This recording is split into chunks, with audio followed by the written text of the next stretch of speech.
Hello दोस्तों, मेरा नाम है आनंद और आप देख रहे हैं द कॉमर्स ट्यूटर। आज के इस वीडियो से हम final accounts of manufacturing concerns की थोड़ी सी डिस्कशन स्टार्ट करेंगे। तो अभी तक जो भी मैंने आपको फाइनल अकाउंट्स के बारे में बताया है, जो भी पढ़ाया है, वो सारे किसके थे? वो सारे थे ट्रेडिंग कंसर्न्स के। तो ट्रेडिंग कंसर्न्स कौन से होते हैं? जो माल जैसे खरीद के लाते हैं वैसे बेचते थे। जैसे फॉर एग्जांपल ये कैलकुलेटर आप देख रहे हो, अगर कोई ट्रेडिंग कंसर्न है तो ये कैलकुलेटर इसी फॉर्म में खरीद के लाएगी और इसी फॉर्म में बेच देगी। तो उनके लिए स्टॉक जो होता है वो सिर्फ फिनिश्ड गुड्स ही होता है। लेकिन आप मान लो कि ये कैलकुलेटर जो है इसको किसी ना किसी कंपनी ने तो बनाया होगा ना, किसी ने तो मैन्युफैक्चर किया होगा। तो अगर आप कोई बिजनेस की फाइनल अकाउंट्स बना रहे हो जो मैन्युफैक्चरिंग करती है, ठीक है, हम जितने भी प्रोडक्ट्स अपने पास देखते हैं, स्मार्टफोन से शुरू करके कोई भी प्रोडक्ट हो, सारा किसी ना किसी ने तो मैन्युफैक्चर किया ही होगा ना। तो उन कंपनीज की भी, तो उन एंटिटीज की भी तो फाइनल अकाउंट्स बनती होंगी। तो वहां पर जो है हमको मैन्युफैक्चरिंग एक्टिविटी के लिए फाइनल अकाउंट्स में थोड़ा सा कुछ अलग करना पड़ता है। और वो अलग क्या होता है? वो अलग होता है कि हमको वहां पर एक मैन्युफैक्चरिंग अकाउंट भी बनानी पड़ती है। वो क्यों? देखो, जब आप ट्रेडिंग अकाउंट बनाते हो, ठीक है, तो ट्रेडिंग अकाउंट में आप क्या डालते हो? कॉस्ट ऑफ परचेज डालते हो ना। ट्रेडिंग अकाउंट में डेबिट साइड में ओपनिंग स्टॉक के नीचे परचेज लिखते हो। अब ये जो परचेज आप डालते हो, मैन्युफैक्चरिंग जो लोग करते हैं वो लोग तो माल खरीद के नहीं लाते, वो लोग तो अपना माल खुद बनाते हैं उसके बाद बेचते हैं। तो उनकी परचेज की जगह पर क्या होती होगी? उनकी परचेज की जगह पर क्या होती होगी? मैन्युफैक्चर। ठीक है, तो मैन्युफैक्चर जो होती है, आप ट्रेडिंग अकाउंट में कॉस्ट ऑफ परचेज डालते थे, लेकिन इनकी तो परचेज हो नहीं रही है, मैन्युफैक्चर हो रही है, तो कॉस्ट ऑफ मैन्युफैक्चर अब डालना पड़ेगा ट्रेडिंग अकाउंट में। तो इसी को डालने के लिए आपको एक मैन्युफैक्चरिंग अकाउंट बनाना पड़ता है। क्या बनाना पड़ता है? Manufacturing account. और इससे क्या निकल के आता है हमारा? इससे निकल के आता है कॉस्ट ऑफ गुड्स मैन्युफैक्चर्ड। ठीक है, ये हमको फिगर इस अकाउंट से मिलती है। अब चलो थोड़ा सा मैन्युफैक्चरिंग के बारे में बात कर लेते हैं। ठीक है, देखो, एक ट्रेडिंग बिजनेस जो होता है ना, मैं यहां पर लिख लेता हूं। एक ट्रेडिंग बिजनेस जो होता है, उसके अगर आप स्टॉक की बात करो तो इसके स्टॉक में जनरली क्या होते हैं पता है? Finished goods. क्योंकि ये माल जैसे खरीद के लाता है वैसे ही बेच देते हैं ये लोग, इन लोगों की कोई मैन्युफैक्चरिंग प्रोसेस नहीं होती है। तो ये लोग जो सामान को जैसे खरीद के लाते हैं वही बेच देते हैं, तो उनके स्टॉक में सिर्फ वो सामान ही होता है, ठीक है, फिनिश्ड गुड्स होते हैं। लेकिन अगर आप एक मैन्युफैक्चरिंग बिजनेस की बात करो, मैन्युफैक्चरिंग बिजनेस, जो लोग अपना सामान खुद बनाते हैं, ठीक है, तो उसका जो स्टॉक होगा उसके कई सारे कंपोनेंट्स हो जाएंगे। सबसे पहला क्या होगा? देखो, जो भी माल वो बनाते हैं उसके लिए वो कुछ रॉ मटेरियल खरीद के लाते होंगे, कच्चा माल जिसकी हेल्प से वो माल बनाते हैं। ठीक है, तो सबसे पहला तो होगा रॉ मटेरियल। ठीक है, उसके बाद जब भी आपका कोई प्रोडक्शन प्रोसेस चल रहा होता है तो कुछ ऐसे यूनिट्स होते हैं जो सेमी फिनिश स्टेट में होते हैं, यानी कि उन पे काम चालू तो हुआ है पर काम अभी तक खत्म नहीं हुआ। तो यूनिट्स जो हैं वो फुल्ली प्रोसेस होकर फिनिश गुड्स नहीं बने, पर रॉ मटेरियल भी नहीं है, बीच की किसी स्टेज में फंसे हुए हैं। तो उसको हम बोलते हैं WIP, यानी कि वर्क इन प्रोग्रेस। इसको क्या बोलते हैं? Work in progress. ठीक है, कोई कोई इसको वर्क इन प्रोसेस भी बोलता है। वर्क इन प्रोसेस दोनों लिख देता हूं मैं ताकि आपको कंफ्यूजन ना हो। ओके, और जो फाइनली आपका गुड्स जो है वो प्रोडक्शन कंप्लीट हो जाती है, मैन्युफैक्चर जो है वो कंप्लीट हो जाती है, तो वो क्या बन जाती है? Finished goods. तो देखिए, आप जब एक मैन्युफैक्चरिंग एंटिटी की बात करते हैं जहां पर प्रोडक्शन प्रोसेस चल रहा है, फैक्ट्री के अंदर लोग लगे हुए हैं, मजदूरी करके सामान बना रहे हैं, वहां पर जो स्टॉक होगी ना, उसके तीन कंपोनेंट्स होंगे। एक तो होगा रॉ मटेरियल, जिससे वो माल जो है आपका प्रोड्यूस किया जा रहा है। दूसरा होगा वर्क इन प्रोग्रेस, जैसा कि मैंने आपको बताया कि जो प्रोडक्ट जो है वो सेमी फिनिश स्टेज में है, उन पे काम चालू तो हुआ है प्रोडक्शन का पर अभी तक कंप्लीट नहीं हुआ। और तीसरा क्या है? फिनिश्ड गुड्स, यानी कि जो प्रोडक्ट्स बन के बिकने के लिए बिल्कुल तैयार है। तो ये चीज जो है, ये अंतर समझना थोड़ा सा जरूरी था। ठीक है, क्योंकि मैन्युफैक्चरिंग अकाउंट में ये दोनों कंपोनेंट्स आएंगे। और फिनिश गुड्स हमारा कहां पर आता था? देखो, ट्रेडिंग बिजनेस में भी फिनिश गुड्स आता था हमारा ट्रेडिंग अकाउंट में, मैन्युफैक्चरिंग बिजनेस में भी हमारा फिनिश गुड्स ट्रेडिंग अकाउंट में ही आएगा। सिर्फ रॉ मटेरियल और वर्क इन प्रोग्रेस जो है ये हमारा कहाँ आएगा, मैन्युफैक्चरिंग अकाउंट में। सारी चीजें हम डिस्कस करेंगे, घबराना बिल्कुल भी मत, मेरे साथ साथ बढ़ते रहना धीरे धीरे कॉन्सेप्ट को समझते हुए। ओके। जो भी बिजनेस एंटिटीज मैन्युफैक्चर के प्रोसेस में इन्वॉल्व है ना, उनका जब भी आप फाइनल अकाउंट्स बनाओगे, तो हम फाइनल अकाउंट्स में अभी तक क्या बनाते थे बताओ? हम फाइनल अकाउंट्स में बनाते थे ट्रेडिंग अकाउंट, ठीक है, profit and loss account, balance sheet, ठीक है, ये तीन चीज हम बनाते थे। अब इसी के साथ ये तीनों तो रहेंगे ही, मैन्युफैक्चरिंग के केस में भी ट्रेडिंग अकाउंट रहेगा। आप बोल रहे हो कि सर क्यों रहेगा, वो तो ट्रेडिंग कंसर्न नहीं है। अरे भाई ट्रेडिंग तो करता है ना, जो गुड्स प्रोड्यूस करता है उसको बेचता तो है, बस यही है कि वो उन गुड्स को खरीद के नहीं लाता, उन गुड्स को मैन्युफैक्चर करता है। तो इसीलिए एक एक्स्ट्रा अकाउंट यहां पर घुस जाएगी और उसका नाम होगा मैन्युफैक्चरिंग अकाउंट। और सबसे पहले हमको मैन्युफैक्चरिंग अकाउंट बनाना पड़ेगा, क्योंकि मैन्युफैक्चरिंग अकाउंट से हमारी कॉस्ट ऑफ गुड्स मैन्युफैक्चर्ड निकलेगी, जिसको हमको ट्रेडिंग अकाउंट में लिखना पड़ेगा। अब देखो, हमको नॉर्मली हम ट्रेडिंग अकाउंट से क्या निकालते थे, इस साइड लिखता हूं, ठीक है, ट्रेडिंग अकाउंट से हम निकालते थे gross profit, okay, PL account से निकालते थे नेट प्रॉफिट। लेकिन मैन्युफैक्चरिंग अकाउंट से हमको कोई प्रॉफिट नहीं निकल के आने वाला, मैन्युफैक्चरिंग अकाउंट से हमको निकल के आने वाला है कॉस्ट। कॉस्ट किस चीज की? Cost of manufacture. तो इसको मैं यहां लिख देता हूं, कॉस्ट ऑफ मैन्युफैक्चर। तो ये चीज याद रखना कि मैन्युफैक्चरिंग अकाउंट से हम कोई प्रॉफिट नहीं निकालेंगे, मैन्युफैक्चरिंग अकाउंट से हम निकालेंगे कॉस्ट, कॉस्ट ऑफ मैन्युफैक्चर। और ये कॉस्ट ऑफ मैन्युफैक्चर जो है हमारा ट्रेडिंग अकाउंट में ट्रांसफर हो जाएगा, ठीक है। फिर वहां से ग्रॉस प्रॉफिट निकलेगी जो प्रॉफिट एंड लॉस अकाउंट में ट्रांसफर होगी, वगैरह वगैरह। तो मैन्युफैक्चरिंग अकाउंट में अब जितने भी डायरेक्ट एक्सपेंसेस जो हम ट्रेडिंग अकाउंट में पहले लिखा करते थे, जितने भी डायरेक्ट एक्सपेंसेस जो हम ट्रेडिंग अकाउंट में लिखा करते थे, अब वो कहाँ रिकॉर्ड होंगे? मैन्युफैक्चरिंग में, क्योंकि वो मैन्युफैक्चरिंग से रिलेटेड एक्सपेंसेस अगर हुए तो मैन्युफैक्चरिंग अकाउंट में रिकॉर्ड होंगे, ठीक है। अब देखो, मैं आपको थोड़ा सा मैन्युफैक्चरिंग कॉस्ट के बारे में बताता हूं, आ जाओ।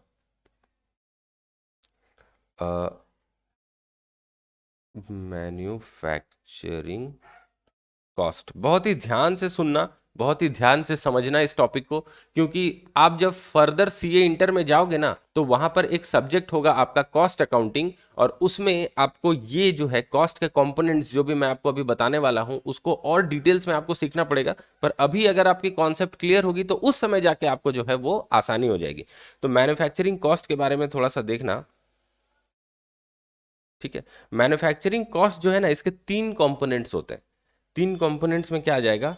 सबसे पहला मटेरियल, यानी कि आप बोल सकते हो कि जो भी रॉ मटेरियल, जो भी कच्चा माल हमारा मैन्युफैक्चरिंग में लगता है, जो भी सामान हमारा मैन्युफैक्चरिंग करने के लिए लगता है, वो एक मटेरियल का पार्ट हो गया।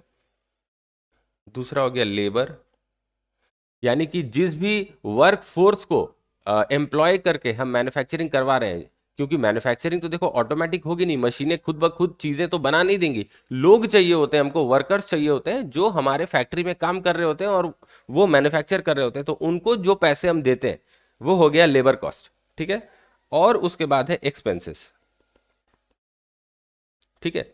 मटेरियल और लेबर को छोड़ के भी कुछ ऐसे एक्सपेंसेस होते हैं जो हमको मैन्युफैक्चरिंग के लिए ज़रूरी होते हैं। जैसे मान लो प्लांट एंड मशीनरी आप चला रहे हो, उसको चलाने में कुछ खर्चा आता है आपका, इलेक्ट्रिसिटी की बिल आती है, ठीक है, फ्यूल का कॉस्ट आता है, मशीनरी की मेंटेनेंस करवानी पड़ती है, डेप्रिसिएशन है, बहुत सारी चीज़ें, ठीक है। तो ये जो है ये तीनों कंपोनेंट्स हो गए। अब तीनों कंपोनेंट्स के ना दो पार्ट्स हैं, दो पार्ट्स। मटेरियल में एक पार्ट जो होगा वो होगा आपका डायरेक्ट मटेरियल, ठीक है, और एक पार्ट होगा इनडायरेक्ट मटेरियल, ठीक है। लेबर में भी आपके दो पार्ट्स हैं, सब चीज में समझाऊंगा थोड़ा सा। ये होगा डायरेक्ट लेबर और इनडायरेक्ट लेबर। और एक्सपेंसेस में भी ये होंगे डायरेक्ट एक्सपेंसेस और इनडायरेक्ट एक्सपेंसेस, ठीक है। अब देखो ये डायरेक्ट इनडायरेक्ट क्या है सर, ये तो पहले नहीं जानते थे हम। देखो ट्रेडिंग अकाउंट में मैंने आपको बताई थी, कुछ डायरेक्ट एक्सपेंसेस होती हैं, कुछ इनडायरेक्ट एक्सपेंसेस होती हैं। जो डायरेक्ट एक्सपेंसेस होती हैं वो ट्रेडिंग अकाउंट में जाती है, जो इनडायरेक्ट एक्सपेंसेस होती हैं वो आपका प्रॉफिट एंड लॉस अकाउंट में जाती है। तो वही सेम कॉन्सेप्ट यहाँ मैन्युफैक्चरिंग में भी है। जो भी खर्चे आपके मटेरियल से रिलेटेड हो या लेबर से रिलेटेड हो या एक्सपेंसेस से रिलेटेड हो, कोई भी खर्चा आपका अगर directly attributable to the production process है, अगर प्रोडक्शन प्रोसेस से बिल्कुल डायरेक्टली रिलेटेड है, तो वो डायरेक्ट कैटेगरी में आएगा। जैसे कि मटेरियल के केस में मान लो हम एक एग्जांपल लेते हैं, यहां पर छोटा सा लिखता हूं मैं एग्जांपल। मान लो कि शू बनाने का काम है हमारा, ठीक है। बाटा कंपनी है, शू बनाने का काम है। ओके, अब शू बनाने के लिए हमारा डायरेक्ट मटेरियल क्या होगा बताओ। शू बनाने के लिए हमारा डायरेक्ट मटेरियल होगा, फॉर एग्जांपल यहां पर लिख लेते हैं लेदर, चमड़ा। चमड़ा हमारा डायरेक्ट मटेरियल होगा। फिर सोल में जो रबर की शीट्स यूज होती हैं सोल बनाने के लिए, वो रबर शीट, ठीक है। फिर आपका जो शू लेसेस यूज होता है वो शू लेसेस, ओके। उसके बाद आपका यहां पर क्या लगता है, थ्रेड्स लगते हैं, धागा लगता है जिससे चमड़े की सिलाई होती है, तो थ्रेड। उसके बाद आप बोल सकते हो कि आपको ग्लू लगता है चिपकाने के लिए, चमड़े के साथ सोल को चिपकाने के लिए जो ग्लू होता है, ठीक है, GLUE ग्लू, ये भी लिख दिया। तो ये सारे हो गए डायरेक्ट मटेरियल। अब इनडायरेक्ट मटेरियल में क्या आएगा, जो डायरेक्टली प्रोडक्शन से रिलेटेड नहीं है पर फिर भी प्रोडक्शन में लगता है। जैसे कि आपके लेबर जब चमड़े की सिलाई करेंगे, चमड़े को काट के सिलना पड़ता है ना, तो चमड़े की जो सिलाई करेंगे तो उसके लिए नीडल्स जो लगते हैं, आपको सिलाई करने के लिए सुई लगती है, सुई। वो सुई भी तो आपको फैक्ट्री में खरीद के लाना पड़ता है लेबर को देने के लिए, तो वो इनडायरेक्ट मटेरियल है, क्योंकि वो आपका डायरेक्ट प्रोडक्शन जो है हो रही है जूते की, उसमें नहीं जा रहा है। जूते में तो आप सुई घुसा के जूता को बेचोगे नहीं, लेकिन सुई आपको चाहिए जूते को सिलने के लिए, तो वो इनडायरेक्ट मटेरियल है। पैकिंग मटेरियल जो होता है आपका, जिसमें आप जूते को भर के बेचोगे, वो आपका इनडायरेक्ट मटेरियल में आ जाएगा। तो ऐसे और भी बहुत सारे इनडायरेक्ट मटेरियल हो सकते हैं। अच्छा, डायरेक्ट लेबर में कौन सा आएगा, डायरेक्ट लेबर में आएगा जो भी लोग आपके फैक्ट्री में, मान लो बाटा की एक फैक्ट्री शेड है, वहां पर कुछ लोग बैठ के चमड़े की कटाई कर रहे हैं, चमड़े की सिलाई कर रहे हैं, चिपका रहे हैं सोल को, तो ये काम जो कर रहे हैं उनको जो भी वेजेस आप दोगे वो हो जाएगा आपका डायरेक्ट लेबर, ठीक है। इनडायरेक्ट लेबर में क्या आएगा, आपका जो फैक्ट्री शेड है उसको झाड़ू पोछा करने के लिए आपने एक इंसान रखा है, मेंटेनेंस ऑफ फैक्ट्री शेड के लिए एक बंदा रखा है, वो सुबह आके ताला खोलता है, पूरा फैक्ट्री शेड की झाड़ू पोछा करता है, साफ सफाई करता है, तो उसको आप कुछ सैलरी दे रहे हो। वॉचमैन है आपके फैक्ट्री में, उसको कुछ सैलरी दे रहे हो। तो ये सारा क्या हो जाएगा, इनडायरेक्ट लेबर। तो यहां पर एग्जाम्पल लिख देता हूं, salary of watchman of factory, office नहीं, किंतु salary of watchman of factory. ये सारे जो भी मैन्युफैक्चरिंग के एक्सपेंसेस है ना, ये सारे आपके फैक्ट्री से रिलेटेड होंगे, ऑफिस से नहीं, ठीक है। ऑफिस का खर्चा एडमिनिस्ट्रेशन का खर्चा, और फैक्ट्री से रिलेटेड खर्चा जो है मैन्युफैक्चरिंग का खर्चा होगा।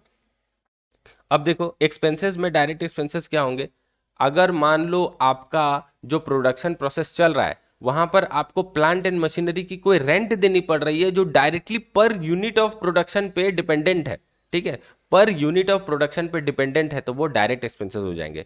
और क्या होंगे, आप जो रॉ मटेरियल खरीद के ला रहे हो, जो लेदर आप खरीद के लाए, मान लो चमड़ा खरीद के लाए, तो उसको किसी ट्रक में लोड करके लाए, तो उसको लाने का जो कैरेज इनवर्ड होगा वो आपका डायरेक्ट एक्सपेंसेस होगा। तो कैरेज इनवर्ड यहां लिखता हूं, ये आपका डायरेक्ट एक्सपेंसेस होगा, ठीक है।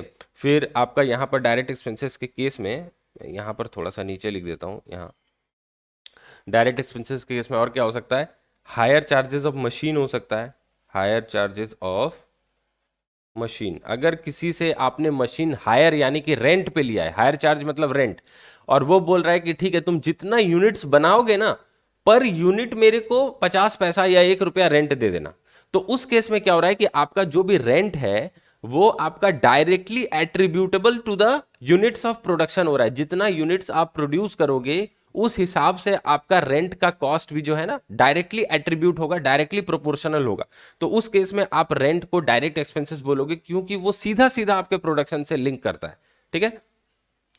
If on per unit basis, यहां पर लिख देता हूं पर यूनिट बेसिस।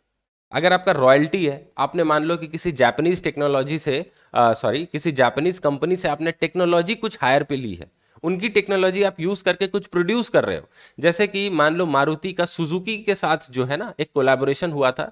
अब सुजुकी तो जापानीज कंपनी है, जापानीज कंपनी सुजुकी ने मारुति से बोला कि आप अपनी इंजन में मेरी टेक्नोलॉजी यूज करो, लेकिन हर गाड़ी बनाने के पीछे आपको मुझे इतने पैसे टेक्नोलॉजी यूज करने के देने पड़ेंगे। तो उस केस में आप जो रॉयल्टी दे रहे हो सुजुकी को टेक्नोलॉजी यूज करने के लिए, वो पर यूनिट ऑफ प्रोडक्शन अगर होता है तो ठीक है। हायर चार्जेस एक मैंने लिख दिया, एक लिख देता हूं रॉयल्टी, ठीक है, if paid on per unit basis. वो अगर पर यूनिट ऑफ प्रोडक्शन अगर आप रॉयल्टी पे करते हो तो फिर वो डायरेक्ट एक्सपेंसेस होगा, क्योंकि वो सीधा प्रोडक्शन से लिंक्ड है। आपका जितना यूनिट्स बनाओगे उतना मान लो आपको रॉयल्टी देना पड़ेगा, ठीक है।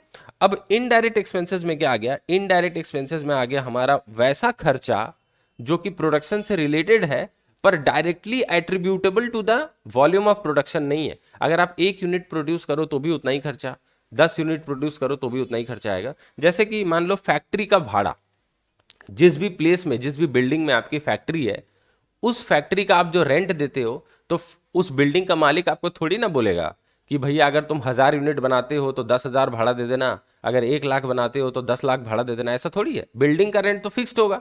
तो उस केस में रेंट ऑफ फैक्ट्री जो है ये आपका इनडायरेक्ट एक्सपेंसेस में आ जाएगा, क्योंकि ये तो फिक्स्ड अमाउंट है। फिर डेप्रिसिएशन हो गया, ओके। डेप्रिसिएशन किसका, ऑफिस फर्नीचर का? नहीं भाई, depreciation of plant and machinery जो आप फैक्ट्री में यूज कर रहे हो, ठीक है। डेप्रिसिएशन ऑफ प्लांट लिख देता हूं मैं, एंड मशीनरी, जो चीज आप फैक्ट्री में यूज कर रहे हो उसकी बात यहां पर हो रही है, ठीक है। तो ये सारे इनडायरेक्ट एक्सपेंसेस के खर्चे होते हैं। अब एक चीज ध्यान देना यहां पर, ये जो हमारा डायरेक्ट कॉस्ट है ना, यहां पर तो थोड़ा सा गंदा हो गया, मैं नीचे फिर से एक बार लिखता हूं, ओके। अच्छा, यहां से कॉपी करके ले आते हैं। ये मैंने यहां से इसको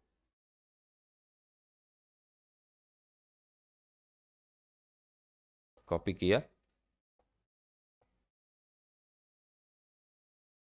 और यहां पर पेस्ट किया। अब एक चीज समझना ध्यान से, बहुत ही ज्यादा ध्यान से समझना, यहां पर जो भी हमारा डायरेक्ट खर्चा है, ये डायरेक्ट मटेरियल, ये डायरेक्ट लेबर और ये डायरेक्ट एक्सपेंसेस, जब मैन्युफैक्चरिंग के खर्चे के डायरेक्ट वाले कंपोनेंट्स को आप ऐड करोगे तो ये जो आपका कॉस्ट बनेगा, इस कॉस्ट को हम बोलते हैं प्राइम कॉस्ट। क्या बोलते हैं? प्राइम कॉस्ट, ठीक है। अब प्राइम का मतलब क्या है? प्राइम का मतलब होता है वेरी इंपॉर्टेंट। क्यों? क्योंकि मैन्युफैक्चरिंग के लिए यही सबसे ज्यादा इंपॉर्टेंट कॉस्ट है, क्योंकि ये डायरेक्टली रिलेटेड टू मैन्युफैक्चर है। देखो नाम में डायरेक्ट है, ये डायरेक्ट वर्ड ऐसे ही नहीं लिख दिया गया है।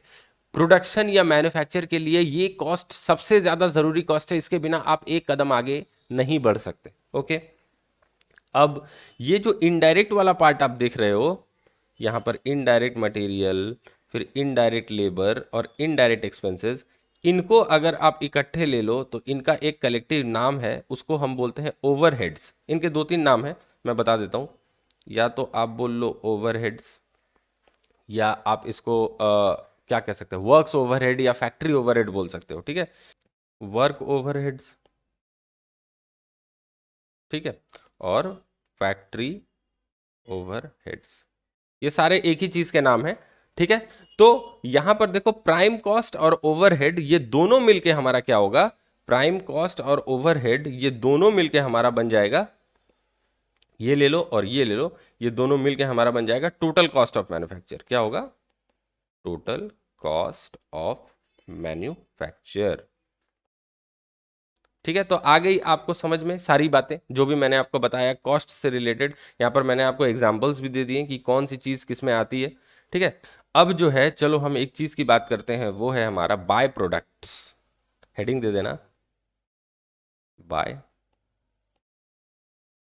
प्रोडक्ट्स, ठीक है। अब आप बोलोगे सर ये बाय प्रोडक्ट्स क्या है? जो प्रोडक्ट्स हमें बाय बाय टाटा करके चले जाते हैं, क्या वो बाय प्रोडक्ट्स है? नहीं, बाय प्रोडक्ट्स ना एक बहुत ही इंटरेस्टिंग कॉन्सेप्ट है। देखो समझने की कोशिश करना, आप अपने बिजनेस में जब प्रोडक्शन करते हो तो उस ये मान लो कि प्रोडक्शन का प्रोसेस है। क्या है ये है हमारा प्रोडक्शन प्रोसेस, ठीक है। अब इसमें कुछ इनपुट डलता है, है ना। यहां पर क्या जाता है, इनपुट, और यहां से क्या निकलता है, आउटपुट। ओके, ये लिख दिया मैंने। अब इनपुट जो जाता है इसमें क्या होता है, इनपुट में आपका जो जो मैंने अभी बताया आपको, डायरेक्ट लेबर, डायरेक्ट मटेरियल और डायरेक्ट एक्सपेंसेस। तो डायरेक्ट लेबर, डायरेक्ट मटेरियल और डायरेक्ट एक्सपेंसेस आप इनपुट कर रहे हो, माल दे रहे हो, लेबर का खर्चा कर रहे हो, लेबर लगा रहे हो, एक्सपेंसेस कर रहे हो, तब जाके आपकी प्रोडक्शन प्रोसेस चलती है। और आउटपुट में आप क्या एक्सपेक्ट करते हो कि क्या आउटपुट निकलेगा। ऑब्वियसली सर, आउटपुट में हम एक्सपेक्ट करते हैं कि हमारा क्या निकलेगा, फिनिश्ड गुड्स। ठीक है, रुको इसको थोड़ा अच्छे से लिख देता हूं यहां पर, फिनिश्ड गुड्स, ये हमारा एक्सपेक्टेड आउटपुट है। लेकिन कभी कभी क्या होता है कि फिनिश गुड्स तो हमको जो प्रोडक्शन करना है वो तो निकलता है, लेकिन उसके साथ ना हमको कुछ बोनस में अलग से मिल जाता है। ठीक है, जो हम चाहते नहीं है बनाना, हमारा इंटेंशन नहीं होता इसको बनाना, लेकिन साथ में निकल जाता है कुछ और भी। तो यहां पर मैं एक लाइन ऐसे अलग से इधर खींच देता हूं और यहां पर कुछ बाय प्रोडक्ट निकल जाता है। अब जैसे मैंने आपको लेदर की शूज बनाने का एग्जांपल लिया था, तो देखो, जब आप यहां पर एंट्री कर रहे हो, इनपुट दे रहे हो, तो डायरेक्ट मटेरियल में आप चमड़ा का शीट्स जो है खरीद के लाते हो बाजार से। ठीक है, तो आउटपुट जब निकलता है तो यहां पर फिनिश गुड्स में आपको शूज तो मिलते हैं, लेकिन बाय प्रोडक्ट के रूप में आपको क्या मिलता है, चमड़े के छोटे छोटे टुकड़े। जो आपका जूता बनाते समय जब चमड़े की कटाई होती है तो छोटे छोटे टुकड़े निकल जाते हैं। अब ये बाय प्रोडक्ट जो होता है ना, हमारा बाय प्रोडक्ट, ये बाजार में जनरली बिक जाता है। ठीक है, अगर ये बाजार में नहीं बिकता तो हम इसकी बात नहीं करते। इसका थोड़ा तो कुछ तो वैल्यू होता है, ये बाजार में अगर आप चाहो तो बिक जाता है, इसीलिए इसकी बात यहां पर हम कर रहे हैं। सबसे बेटर एग्जाम्पल इसका क्या होगा, सबसे कॉमन एग्जाम्पल देखो, यहां लिख देते हैं। जब आप शुगर केन से, सॉरी, जब आप शुगर बनाते हो, यानी कि गन्ने से जब आप चीनी बनाते हो ना, तो यहां पर चीनी तो हमारा फिनिश्ड प्रोडक्ट है, चीनी क्या है, हमारा फिनिश्ड गुड्स है। लेकिन इसके साथ एक और चीज निकल के आती है प्रोडक्शन प्रोसेस में, ये मैं ऐसे बना देता हूं, वो होती है मोलासेस। ठीक है, अब मोलासेस क्या है इसके डिटेल्स में मैं नहीं जाऊंगा, आप गूगल कर लेना। ठीक है, शुगर केन में मोलासेस क्या होता है। और ये मोलासेस भी एक तरह का प्रोडक्ट है जो चीनी बनाते समय बन जाता है अपने आप जानबूझ के इसको बनाते नहीं हो, ये बन जाता है। और यहां पर ये मोलासेस जो है ये बाजार में बिकता भी है, ये बाजार में बिकता भी है, ये हमारा बाय प्रोडक्ट हो गया। ठीक है, ये बाजार में बिकता है। और ये मोलासेस मैं आपको बता दूं, ये अल्कोहल बनाने के लिए या शराब बनाने के लिए यूज होता है। ठीक है, तो ये मोलासेस बाजार में अच्छे भाव में बिक जाता है। अब ये मोलासेस हो गया हमारा बाय प्रोडक्ट। अब जो है बाय प्रोडक्ट के बारे में कुछ इंपॉर्टेंट बातें ध्यान से सुनना, बिल्कुल ध्यान से कान खोल करके। ठीक है, आ जाओ, बाय प्रोडक्ट के फीचर्स। ठीक है,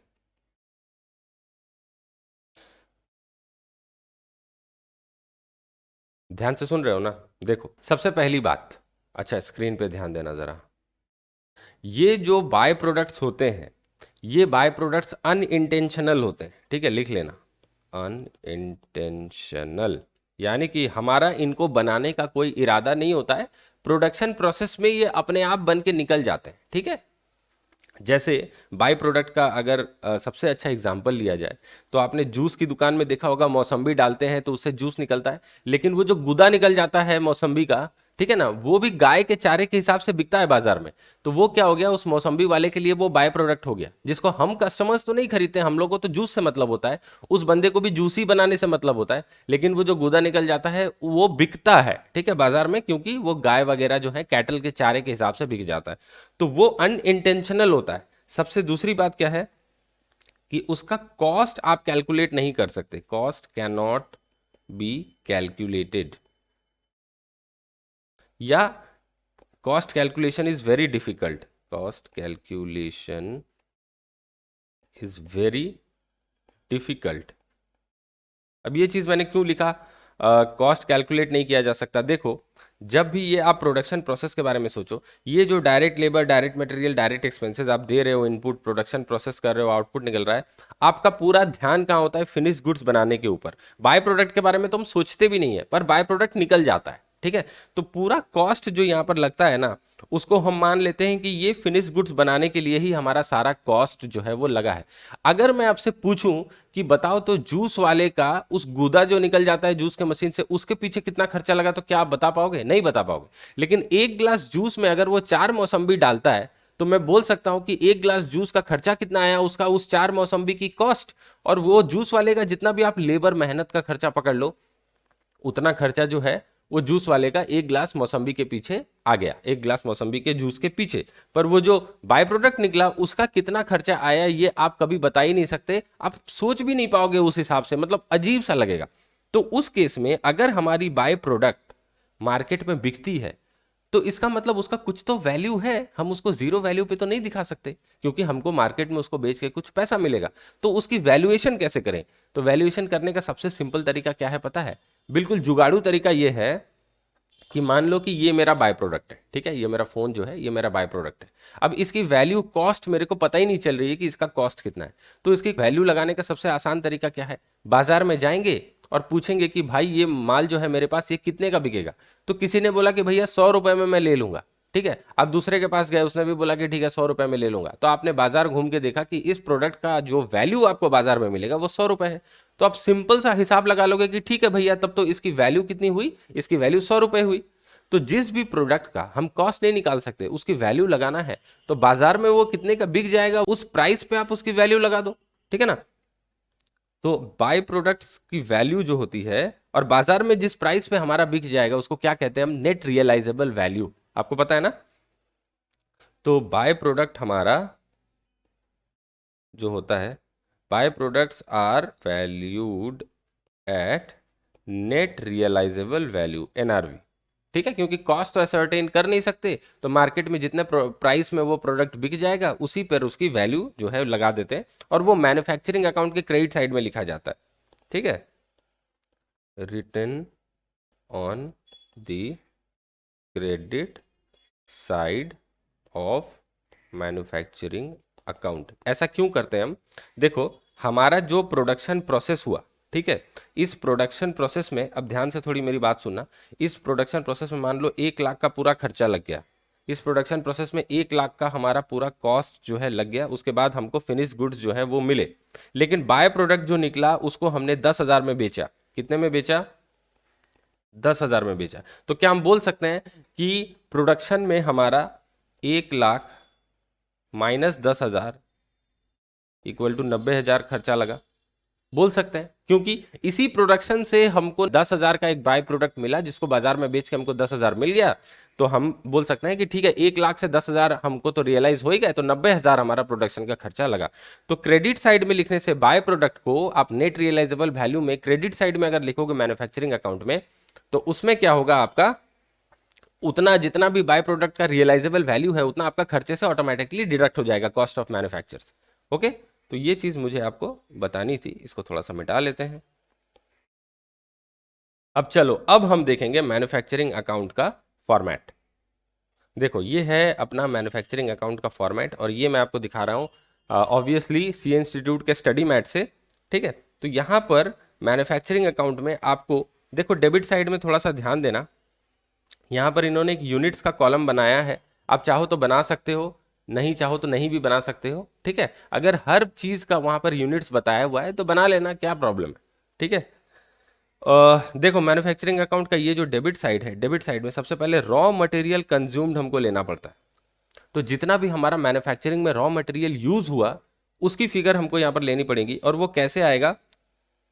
देखो, रॉ मटेरियल का ओपनिंग इन्वेंट्री जो है इसको आप लोगे, उसके साथ परचेजेस ऐड करोगे और लेस क्लोजिंग इन्वेंट्री माइनस करोगे। तो ये तीनों फिगर्स ऐड लेस होने के बाद आपका आउटर कॉलम में जो फिगर आएगा वो होगा रॉ मटेरियल कंज्यूम्ड। अब एक चीज ध्यान से सुनो, जब भी कोई फाइनल अकाउंट्स की प्रॉब्लम आपको दी हुई हो जहां पर मैन्युफैक्चरिंग का डेटा दिया हुआ है, तो उसमें जो भी परचेजेस आपकी होंगी ना, परचेजेस अगर ट्रायल बैलेंस में दी हुई होगी तो वो परचेज जो होगी वो रॉ मटेरियल की परचेज होगी, क्योंकि मैन्युफैक्चरिंग जो यूनिट्स करती हैं वो फिनिश गुड्स तो खरीद के लाती नहीं है, वो क्या खरीद के लाती हैं, कच्चा माल। कच्चा माल से अपना फिनिश गुड्स खुद बनाती हैं। तो परचेज की फिगर यानी कि याद रखना हमेशा सिर्फ परचेज भी अगर लिखा हुआ हो तो याद रखना कि वो रॉ मटेरियल का परचेज होगा, ठीक है। उसके बाद देखो डायरेक्ट वेजेस हैं, इसके बाद डायरेक्ट एक्सपेंसेस हैं। तो अपना रॉ मटेरियल कंज्यूम्ड, ठीक है, डायरेक्ट वेजेस और डायरेक्ट एक्सपेंसेस ऐड करने के बाद जो फिगर आई वो हो गया हमारा क्या, प्राइम कॉस्ट। ये देखो अभी हमने आपके साथ डिस्कस किया यहाँ कि हमारा डायरेक्ट मटेरियल, डायरेक्ट लेबर और डायरेक्ट एक्सपेंसेस ऐड करने के बाद क्या आ गया हमारा, ये प्राइम कॉस्ट, ठीक है। तो यही चीज़ है यहाँ पर। तो ये प्राइम कॉस्ट वैसे मैन्युफैक्चरिंग अकाउंट में नहीं लिखने से भी चलता है, यहाँ पर आपको दिखाने के लिए दिखाया है कि डायरेक्ट वेजेस, डायरेक्ट एक्सपेंसेस और रॉ मटेरियल यूज करके आपका जो कॉस्ट आया ऐड करके वो हो गया प्राइम कॉस्ट। उसके बाद फैक्ट्री ओवरहेड्स। फैक्ट्री ओवरहेड्स में क्या है, रॉयल्टी, हायर चार्जेस है। इनडायरेक्ट एक्सपेंसेस में क्या है, repair, maintenance, depreciation, factory cost etcetera. और एक चीज जो भी आपका WIP होता है ना, वर्क इन प्रोसेस या वर्क इन प्रोग्रेस आप बोल लो, उसका ओपनिंग स्टॉक आप मैन्युफैक्चरिंग अकाउंट के डेबिट साइड में लिखते हो और उसका क्लोजिंग स्टॉक जो है, क्लोजिंग स्टॉक ऑफ WIP, वो आप मैन्युफैक्चरिंग अकाउंट के क्रेडिट साइड में लिखते हो, ठीक है। ऐसा आप ध्यान याद रखना, ओके। और जो भी आपका बाय प्रोडक्ट्स है NRV पे, वो आप मैन्युफैक्चरिंग अकाउंट के क्रेडिट साइड में लिखते हो, जैसा कि अभी मैंने आपके साथ डिस्कस किया है। और इसके बाद आपकी जो बैलेंसिंग फिगर आएगी ना, आपने trading account, profit and loss account में देखा होगा कि बैलेंसिंग फिगर आपकी डेबिट में आती है। लेकिन यहाँ मैन्युफैक्चरिंग अकाउंट में, जैसा कि मैंने कहा कि मैन्युफैक्चरिंग अकाउंट से हम प्रॉफिट नहीं निकालते कोई, हम क्या निकालते हैं, कॉस्ट निकालते हैं, कॉस्ट, ठीक है। तो कॉस्ट जो बैलेंसिंग फिगर आएगी वो क्रेडिट साइड में आएगी, ओके। चलो, तो अब इसके साथ आगे बढ़ते हैं। एक इलस्ट्रेशन जो है वो हम अब करेंगे इस मैन्युफैक्चरिंग अकाउंट से रिलेटेड, तो आपको चीज़ें जो है वो ज़्यादा अच्छे से समझ में आ जाएंगी। ओके, तो चलिए इंस्टीट्यूट के मैट का जो इलस्ट्रेशन 2 आपको स्क्रीन पे दिखाई दे रहा है उसको थोड़ा सा डिस्कस कर लेते हैं।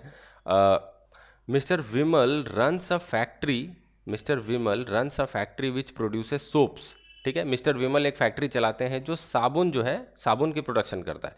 Following details were available in respect of his manufacturing activities for the year ended 31/3/2020।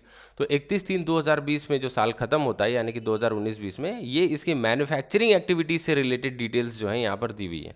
तो आपको क्लियर बता दिया है कि ये डिटेल्स जो है मैन्युफैक्चरिंग से रिलेटेड है। देखो, ओपनिंग वर्क इन प्रोग्रेस है 10,000 यूनिट्स का 16,000 रुपये, क्लोजिंग वर्क इन प्रोग्रेस है 12,000 यूनिट्स का 20,000 रुपये, opening inventory of raw material है 1,70,000 रुपये का, opening closing inventory of raw material है 1,90,000 का, परचेजेस जो है 8,20,000। तो ये परचेजेस किसके होंगे, ऑब्वियसली रॉ मटेरियल के, ठीक है, लिख दे रहा हूं यहां पर। अच्छा, उसके बाद देखो higher charges of machine at the rate of 0.60 पर यूनिट मैन्युफैक्चर्ड। क्या बोला है कि मशीन जो है उसका हायर चार्ज यानी कि रेंट, हायर चार्ज मतलब रेंट, रेंट जो हम पे करेंगे वो कितना होगा, 60 पैसा पर यूनिट मैन्युफैक्चर्ड। तो हम जितना यूनिट मैन्युफैक्चर करेंगे उसके हिसाब से 60 पैसा पर यूनिट हम हायर चार्ज पे करेंगे मशीन का। तो ये एक्सपेंस क्या होगी, डायरेक्ट की इनडायरेक्ट, ऑब्वियसली डायरेक्ट होगी। क्यों, क्योंकि ये हमारे प्रोडक्शन से बिल्कुल डायरेक्टली प्रोपोर्शनल है। अब हमको कैसे पता चलेगा कि कितना है, देखो कहीं पर यूनिट्स ऑफ प्रोडक्शन दिया हुआ होगा, उसको हम 60 पैसे से मल्टीप्लाई करेंगे तो हमारा हायर चार्जेस जो है वो आ जाएगा। अच्छा, हायर चार्जेस ऑफ फैक्ट्री कितना है, 2,20,000। तो फैक्ट्री का रेंट जो हमारा है वो 2,20,000 है। क्या ये पर यूनिट प्रोडक्शन पे डिपेंडेंट है, क्या कहीं भी ऐसा बोला है कि इतना यूनिट प्रोड्यूस करने से फैक्ट्री का जो हायर चार्ज है वो देना पड़ेगा, नहीं। इसका मतलब ये जो 2,20,000 है ये हमारा फिक्स्ड कॉस्ट है, ठीक है। ये इनडायरेक्ट एक्सपेंसेस होगा, इनडायरेक्ट एक्सपेंसेस, ये हमारे पर यूनिट प्रोडक्शन या कितना यूनिट हम प्रोड्यूस किए हैं उस पर डिपेंड नहीं करेगा। इसके बाद देखो डायरेक्ट वेजेस के बारे में बोला है। डायरेक्ट वेजेस यानी कि direct labour, direct wages contracted at 0.8 per unit manufactured and 0.4 per unit of closing WIP। तो डायरेक्ट वेजेस कितना बोला है, हर यूनिट जो हमने मैन्युफैक्चर किया है उसके लिए 80 पैसा पर यूनिट कॉस्ट आएगी, और जितना भी हमारा वर्क इन प्रोग्रेस यानी कि सेमी फिनिश्ड गुड्स हैं, हमारा पूरा कंप्लीट नहीं हुआ, उस पे 40 पैसा पर यूनिट हम ले लेंगे। तो कौन से सेमी फिनिश्ड गुड्स पे हमको 40 पैसा लेना है, क्लोजिंग WIP। तो देखो यहाँ पर क्लोजिंग WIP आपको यहाँ पर दिखाई दे रहा है, 12,000 यूनिट्स हैं टोटल, ओके। तो 12,000 यूनिट्स को हमको 40 पैसे से मल्टीप्लाई कर देना है। रिपेयर्स एंड मेंटेनेंस के लिए देखो 1,80,000, तो ये हमारा इनडायरेक्ट एक्सपेंसेस होगा, ठीक है, क्योंकि एक थोक में एक बार में पैसा दिया हुआ है, पर यूनिट कॉस्ट पे ये वेरी नहीं कर रहा है, ठीक है, पर यूनिट प्रोडक्शन पे वेरी नहीं कर रहा है। और लास्ट में आपको सबसे इंपॉर्टेंट इंफॉर्मेशन दी है, यूनिट्स प्रोड्यूस्ड 5 लाख यूनिट्स, तो आपने पूरे साल में 5 लाख यूनिट्स जो हैं उसको प्रोड्यूस किए हैं। तो यहाँ पर देखो, अब आपका हायर चार्जेस ऑफ मशीन जो आप निकालोगे, ये 0.6 को आप 5 लाख से मल्टीप्लाई कर दोगे तो आ जाएगा, क्योंकि 5 लाख यूनिट्स प्रोड्यूस हुए थे। और डायरेक्ट वेजेस भी आप 80 पैसे को 5 लाख से मल्टीप्लाई कर दोगे तो आ जाएगा आपका, ठीक है। तो चलो अब ये जो है हम बनाना चालू करते हैं। यहाँ पर देखो मैंने फॉर्मेट जो है ऑलरेडी बना के रखी है। अब यहाँ पर एक एक करके हमको आइटम्स को पुट करना है। तो सबसे पहले जो होगा यहाँ पर ओपनिंग वर्क इन प्रोसेस जो है ये हमारा, एक सेकंड ज़रा होल्ड करना, ओपनिंग वर्क इन प्रोग्रेस जो है ये, इसका 16,000 रुपये का ये जो है इसको पुट कर लेते हैं। तो यहाँ पर ओपनिंग स्टॉक ऑफ WIP जो है, यूनिट्स है हमारे कितने, 10,000, और सीधे आउटर कॉलम में आप 16,000 जो है उसको लिख दो। अब यूनिट्स का कॉलम यहाँ पर मैंने ऐसे ही आपको दिखाने के लिए लिया है। इंस्टीट्यूट की मैट में जो सोल्यूशन है उसमें भी यूनिट्स का कॉलम है, पर आप चाहे तो इसको अवॉइड भी कर सकते हो, आप नहीं भी लेना चाहो तो कोई प्रॉब्लम नहीं है, ठीक है ना। चलो आगे बढ़ते हैं। ओपनिंग स्टॉक हमने लिख दिया।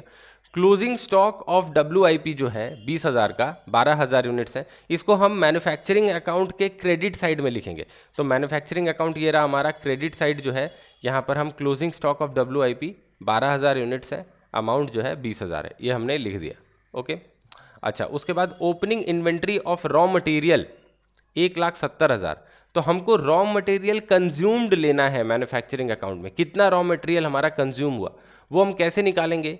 ओपनिंग इन्वेंट्री जो है ये वाला, इसको लेंगे, उसमें परचेजेस को ऐड करेंगे और क्लोजिंग इन्वेंट्री को माइनस कर देंगे तो आ जाएगा। तो यहाँ पर opening inventory of raw materials हमको कैसे दिखाना है देख लो। मैन्युफैक्चरिंग अकाउंट में आ जाओ, यहाँ पर लिखो रॉ मटेरियल्स कंज्यूम्ड, ठीक है। इसके नीचे आप लिखो opening stock of raw materials, और यहाँ इनर कॉलम में आप फिगर जो है अभी फिलहाल लिख दो, ठीक है। चलो आगे बढ़ते हैं। Closing stock of raw material जो है वो है 1,90,000 का। तो यहाँ पर हमको ओपनिंग स्टॉक में पहले परचेजेस को ऐड करना पड़ेगा, उसके बाद यहाँ पर हम क्लोजिंग स्टॉक को लेस करेंगे। तो अभी तो परचेजेस का अमाउंट हमको मिला नहीं है, हम closing stock of raw materials को यहाँ पर लेस कर देते हैं। 1,90,000 का फिगर जो है हमने बैठा दिया। अब इसके बाद हमारा परचेजेस ऑफ रॉ मटेरियल है 8,20,000 का, इसको हम बैठाएंगे, ठीक है। तो यहाँ परचेजेस हमने ऑलरेडी लिख रखा है, यहाँ पर सिर्फ 8,20,000 की फिगर बैठा देते हैं, और यहाँ आउटर कॉलम में जो है हमारा 8 लाख का फिगर आ गया, ओके।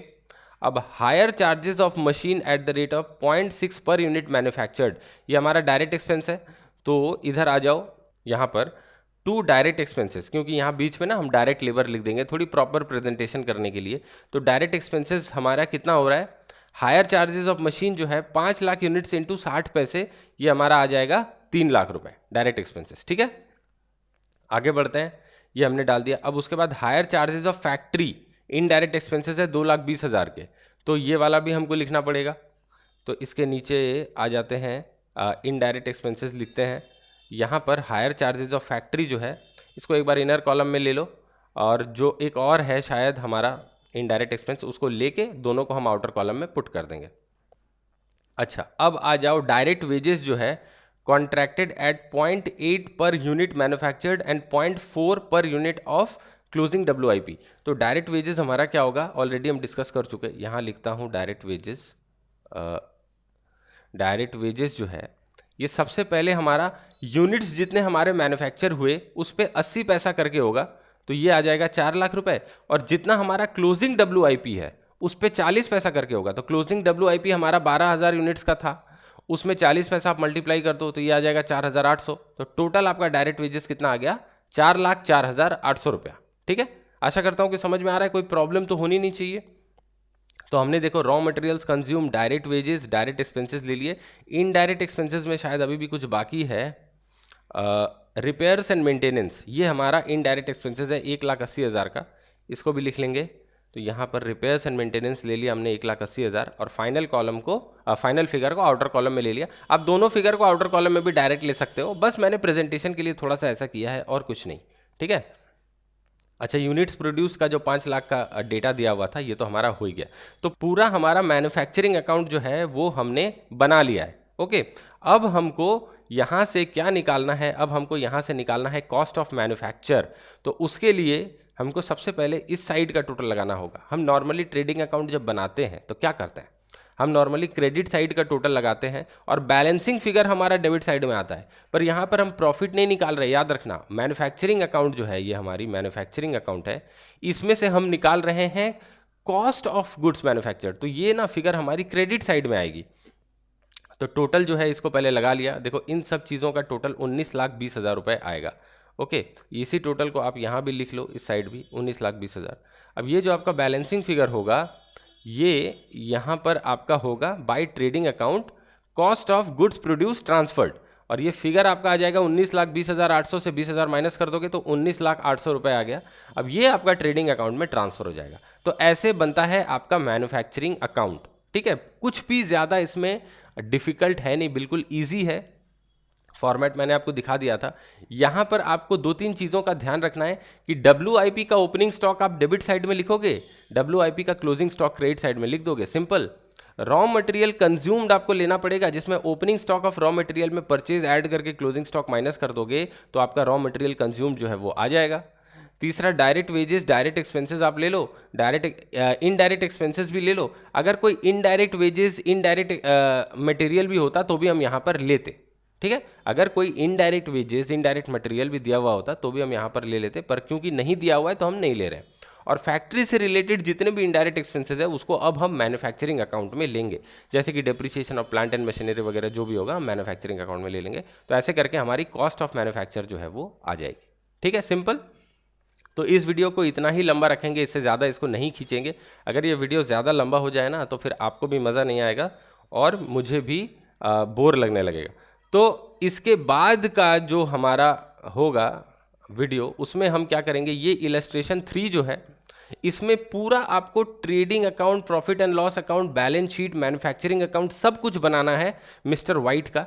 ये वाला हम डिस्कस करेंगे। आशा करता हूँ कि आपको उसमें मज़ा भी आएगा, और मैं ये भी आशा करता हूँ कि इस वीडियो में जो भी मैंने आपको पढ़ाया वो आपको समझ में आया होगा। अगर आपको चीज़ें अच्छे से समझ में आई तो वीडियो को लाइक और शेयर कर देना, चैनल को सब्सक्राइब भी करना। इस वीडियो को देखने के लिए आपका बहुत बहुत धन्यवाद। आपका दिन शुभ हो।